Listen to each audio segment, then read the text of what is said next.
and we will keep the U.S. dollar as the world's reserve currency, and it is currently under major siege. Many countries are leaving the dollar.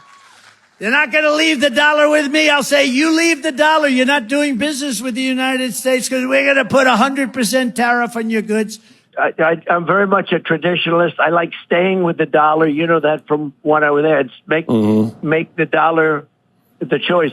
I hate when countries go off the dollar. I would not allow countries to go off the dollar because when we lose that standard, that will be like losing a revolutionary war. That will be a hit to our country, just like losing a war. And we can't let that happen. And too many countries now are fighting to get off the dollar. Countries around the world are seeking alternatives to the US dollar. They're doing more and more trade in other currencies, and this is angering politicians in Washington. In particular, former President Donald Trump is furious, and Trump has pledged that if he comes back to the White House, he is going to punish countries that try to drop the dollar. In a campaign rally, Trump pledged that if he becomes president again, he is going to put 100% tariffs on countries that drop the dollar, which essentially means that he wants to block any country that refuses to use the dollar from trading with the United States. So Trump's solution is basically to divide the entire world into new economic blocks, and countries, if they want to trade with the US, if they want to get access to the big US market, they must do all of their international trade in the dollar. And if not, Trump will cut them out. What Trump is responding to here is what's known as de-dollarization. This is the movement around the world of countries trying to trade and invest in other currencies that aren't the dollar. Many countries are leaving the dollar. They're not going to leave the dollar with me. I'll say, you leave the dollar. You're not doing business with the United States because we're going to put 100% tariff on your goods. Sir, we would like very much to get back to the dollar immediately. Thank you very much. It's so easy. I don't know. Now, first of all, I should point out this is pretty crazy because the US has told countries for decades, has told foreign investors that doing your trade and holding your investments and assets in the dollar is good for you.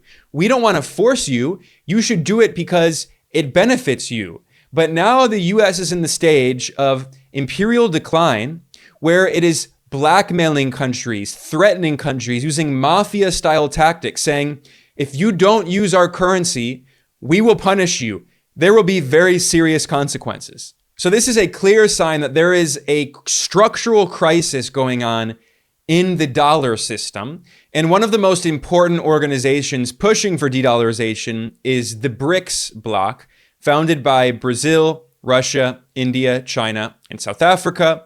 And in the 2023 summit in South Africa, BRICS invited several new countries to join, including Iran, Saudi Arabia, Egypt, the United Arab Emirates, Ethiopia, and Argentina. Although Argentina is currently governed by a very pro-US, very far-right president, Javier Milei, who rejected the offer and refused to join BRICS.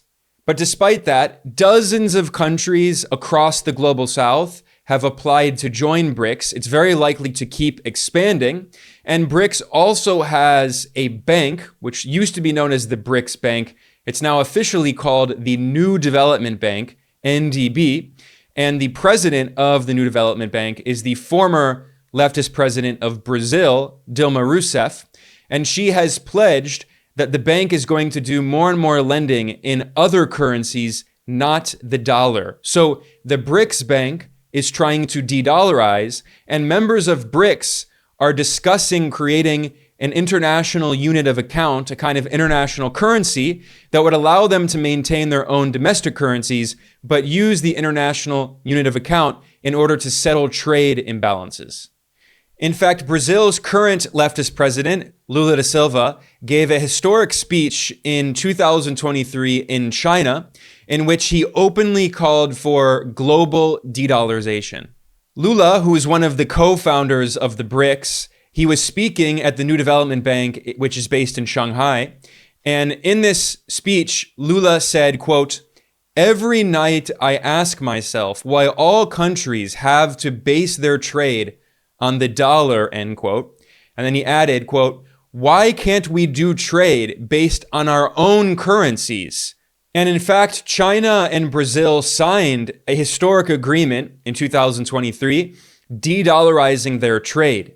And what they'll do instead of using the dollar is that China will purchase imports from Brazil using the Brazilian real, and Brazil will purchase imports from China using the yuan, or officially known as the renminbi, which is the Chinese currency. Of course, Russia has also been rapidly de-dollarizing its international trade. According to Russian Foreign Minister Sergei Lavrov, more than 90% of the bilateral trade between China and Russia uses their local currencies, the yuan and the ruble, and not the US dollar. That is to say, China and Russia have nearly completely de-dollarized their bilateral trade. Russia also came to an agreement with Iran in order to de-dollarize their trade and to instead use their own local currencies. And it's not just current BRICS members that are de-dollarizing.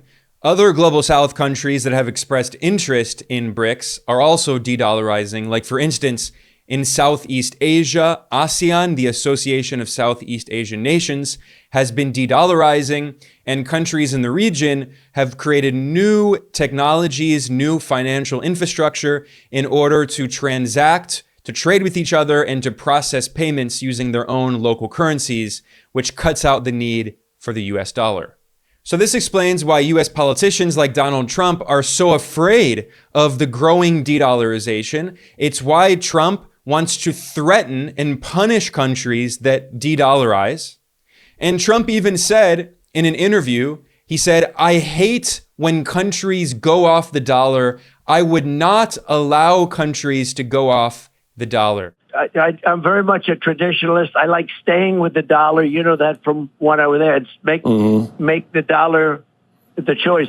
I hate when countries go off the dollar. I would not allow countries to go off the dollar, because when we lose that standard, that will be like losing a revolutionary war. That will be a hit to our country, just like losing a war. And we can't let that happen. And too many countries now are fighting to get off the dollar.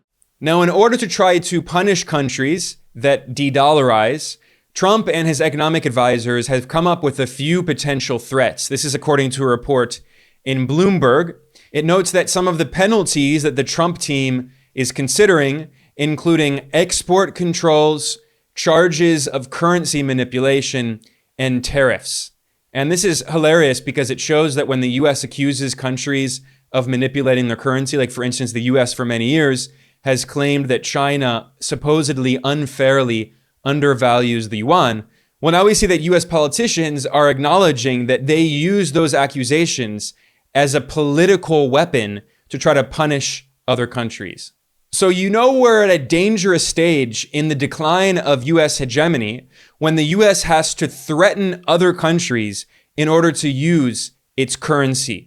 Mainstream Western economists have repeated for decades that the dollar system is a public good. They insist that it's great for countries and investors and companies. They insist that it benefits people. And so you shouldn't have to force countries to trade and hold their assets in the dollar. When you have to force them, it's a clear sign that the system is weakening, that the US global chokehold on the financial system is weakening because there are now more and more alternatives. I mean, if you think about it, this is crazy. It's like if you go to a grocery store, a big grocery store, and you buy your food there, but they tell you that you can only buy your food with a token, a special token that they give you. Or maybe a more realistic thing would be they give you a specific credit card that you can only use at your favorite grocery store. But they then tell you, if you decide to shop at other grocery stores and you don't use their token, you don't use their credit card, then they will no longer allow you to buy food at their grocery store. So you will starve unless you use their tokens, their credit card. What would your response be? Well, obviously you would say, screw you. I'm not going to buy food from you anymore. I'm going to go buy food from another store, from someone else. You're not the only game in town. And this is precisely what's happening today. More and more countries see that there are alternatives, that the US is no longer the hegemon that it pretended to be in the unipolar era, trying to dominate the entire world with this global empire. In 2000, just a little over 20 years ago, it is true that the majority of countries had the US as their largest trading partner. But in the past 2 decades, that situation has fundamentally transformed. And now, a majority of countries trade more with China than with any other country. China is their top trading partner.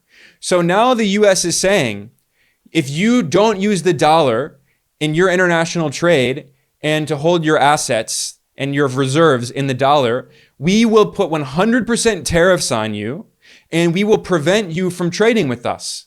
But we're no longer your top trading partner. So these other countries will say, fine, screw you. We're going to trade more with not only China, but with Russia, with India, with Brazil, with Iran, with many other countries in the global south. And this is especially the case considering that the Western imperialist countries in the G7, the countries that colonize the world, their share of the world economy is decreasing over time, whereas the BRICS share of the global economy is increasing.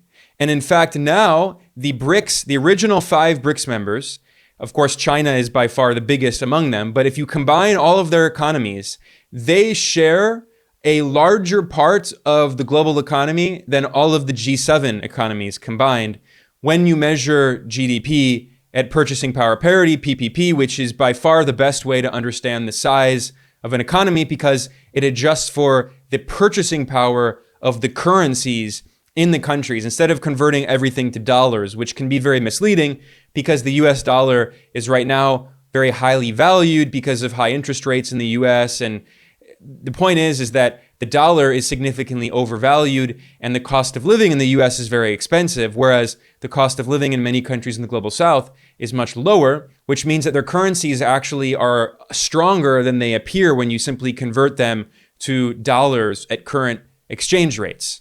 So if you look at a chart of the largest economies on Earth, when you measure GDP at PPP, you can see that increasingly the biggest economies and the fastest growing economies are in the global south.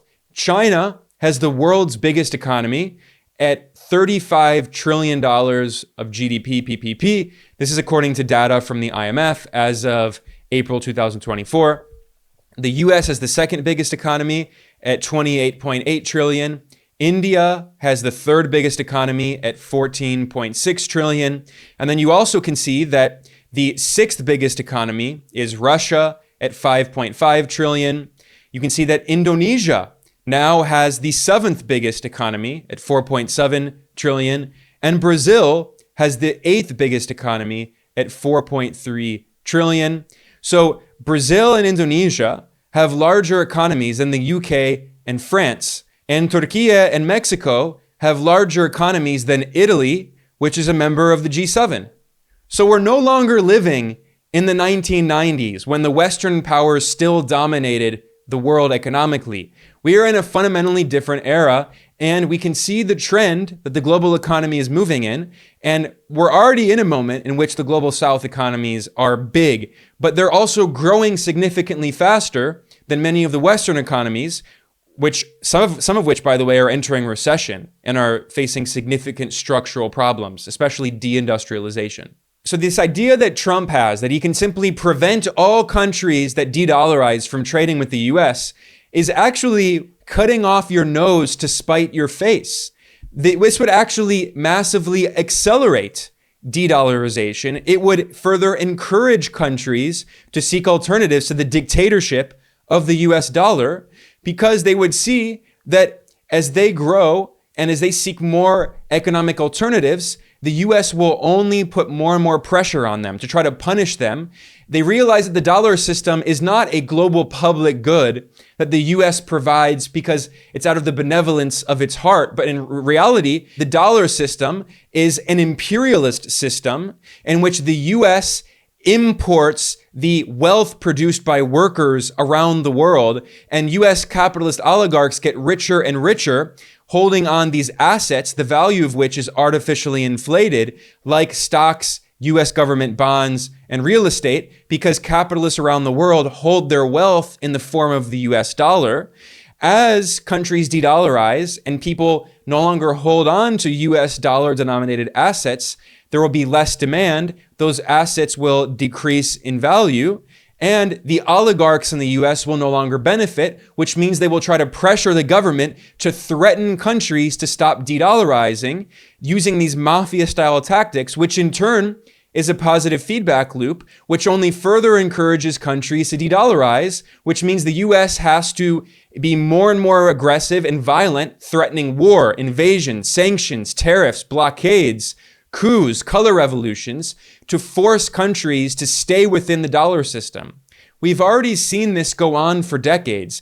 Any country that tried to challenge the US empire and the dollar system, the dictatorship of the dollar, faced wars, faced color revolutions, faced coup attempts in Iraq, Libya, Venezuela. More and more countries have been threatened. But now we're at the point where China, Russia, the BRICS countries, Brazil, these are massive economies that are de-dollarizing, that are seeking alternatives, and the US no longer has the power that it had just a few decades ago. According to data from S&P Global, China's share of world trade has tripled in the past 2 decades. China's share of global trade is now 13 to 14% of the entire world. And what's also important is now slightly over half of China's international trade is settled in the yuan, not in the US dollar.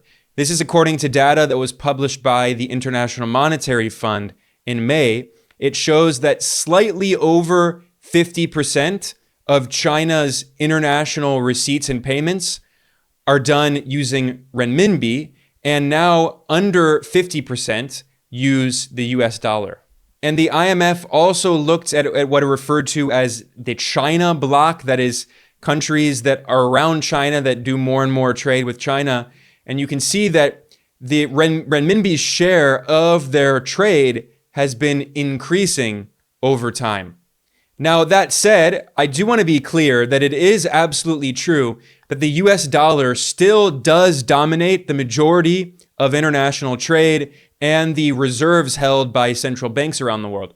And there's a chart that's often showed from the IMF that shows how dominant the US dollar is and how the yuan, the renminbi, is still a very small percentage. It's growing, but it's still very small. However, I think this is misleading. Simply looking at this chart does not help you understand what's happening. Because the reality is that this is looking at the entire planet's trade and the entire planet's share of foreign exchange reserves held by central banks all around the world.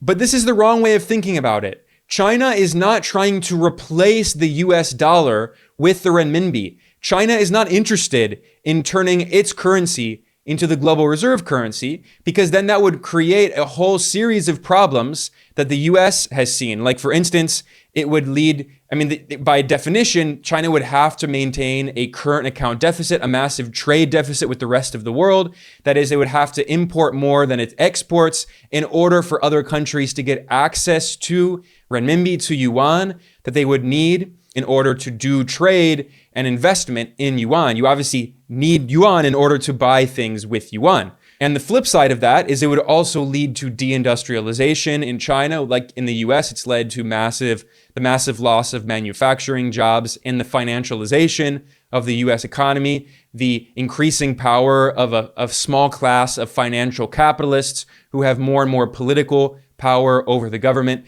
China does not want to recreate all of these problems. China does not want to be the global hegemon like the United States. China wants a multipolar world, and in particular, China wants a multipolar financial system in which countries can use different currencies for international trade and investment. So China doesn't care if India is doing trade with the US in dollars. China doesn't care if Germany and France are trading with each other in euros. China doesn't care if Japan and Canada are trading with each other in yen, because China's goal is not to replace all international trade with the yuan. China's goal is to de-dollarize its own trade and its own investments, and that's exactly what we see happening. And this is especially the case for crucial strategic commodities like oil and gas, like minerals. And China is signing more and more agreements with major commodity producers in order to de-dollarize their trade. So China is no longer held hostage to the US dollar. So if the US wants to block China from the US dominated financial system, if it accelerates the economic war on China and restricts China's access to dollars, well, China can still import oil and gas and minerals using its own currency. This is a national security problem for China. It's a matter of economic security. And in fact, China is making important progress on this. The South China Morning Post interviewed Saudi Arabia's Minister of Industry, who said that Riyadh is open to the idea of the petro yuan, that is, of buying oil from Saudi Arabia in yuan, not in US dollars. And we've already seen that China has been purchasing gas, liquefied natural gas, from the United Arab Emirates, also using yuan, using its own currency. This is the most important strategic goal of de-dollarization. It's not to replace the dollar and make everyone use the yuan. Russia's goal is not to make everyone in the world use the ruble. That's ridiculous. This is a matter of economic security and sovereignty of these countries. And so the US cannot continue to suffocate countries around the world that refuse to bow down and use only the dollar for international trade and investment. So I think this is a gradual process. Now, today I was talking about de-dollarization. I think it's also useful to distinguish between two kinds of de-dollarization. There is de-dollarization of international trade, and then there's de-dollarization of investment. De-dollarization, for instance, of the reserves held by central banks around the world. So we've seen, for instance, how the BRICS countries, many countries in the global south, especially China, are dumping US Treasury securities and dollar-denominated assets, and instead they're investing in more and more gold. They're essentially settling trade imbalances with gold instead of the US dollar, instead of US Treasury securities, which is US government debt. In fact, China's holdings of US Treasury securities peaked in 2013, and in the past decade, they have been very steadily falling and will likely fall even further as the US new Cold War on China heats up. What's incredible is if you look at China's foreign exchange reserves and the share that are made up by US securities, that is not only US Treasury securities, but also US government agency bonds and also equities from US companies, you can see that the Chinese holdings of US assets as a percentage of its GDP have actually fallen to the lowest level since China joined the World Trade Organization in 2001. This is what de-dollarization of investment, de-dollarization of reserves looks like, and it's likely going to continue in the years that come. Bloomberg reported that China sold a record amount of Treasury and US agency bonds in the first quarter of 2024. China sold $53.3 billion of US securities. And a financial analyst noted in this Bloomberg report that this is very significant because China is selling despite the fact that the US is on the verge of cutting interest rates. So when the Federal Reserve cuts interest rates, that means that existing US Treasury securities tend to go up in value because the interest rate on the current existing treasuries is higher than the future. Of course, when they reduce interest rates, that means that the future securities will have a lower interest rate. So that means that current treasury bonds tend to go up in value. When the Fed is on the verge of cutting rates, which is almost guaranteed, that means that investors have an incentive to hold on to existing treasury securities that they have because they're likely going to increase in value. Despite that, China has been selling its treasury securities, which means that this is not for economic reasons. This is being done for political reasons. So this financial analyst quoted by Bloomberg says that there is a, quote, clear intention of diversifying away from US dollar holdings. China's selling of US securities could speed up as US-China trade war resumes, end quote, and especially if Trump returns as US president.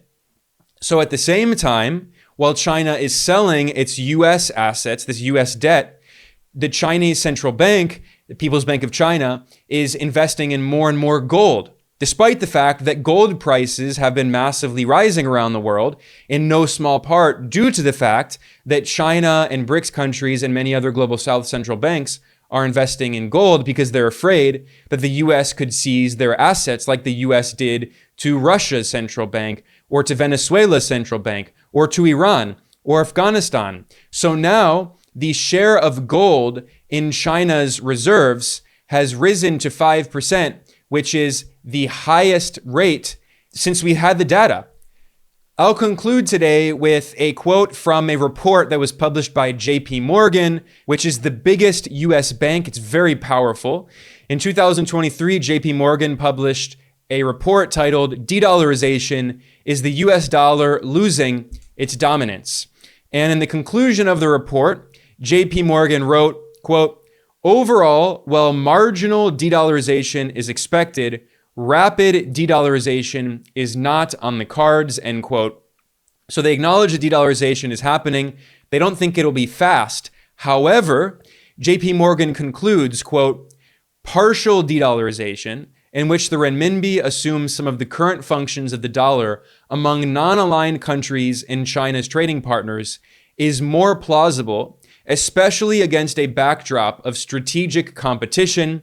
This could over time give rise to regionalism, creating distinct economic and financial spheres of influence in which different currencies and markets assume central roles. I think this is exactly right. This is what is happening. As I said, China is not trying to simply replace the dollar with the renminbi.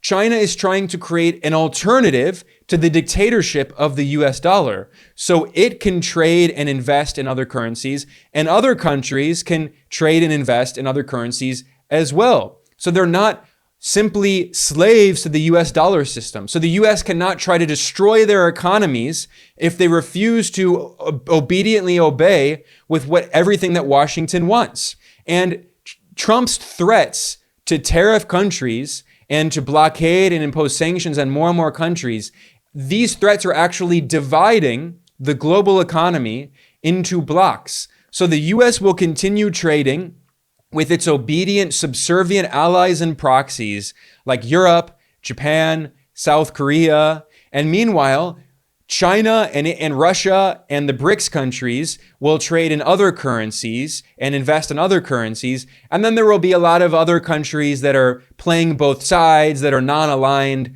Countries like Saudi Arabia, the United Arab Emirates, countries like Egypt, countries like Mexico, they'll play both sides and do what's in their own interest. But by threatening countries like this, Trump is further dividing the global economy, and he is cutting off the US dollar system's nose to spite its face. This is weakening US hegemony, but we're at the point where US imperialism is in crisis, and in order to try to maintain its hegemony, to try to maintain its dominance, it can no longer rely on countries doing it voluntarily. It has to force them, to threaten them, and that means that it is sowing the seeds of its own destruction.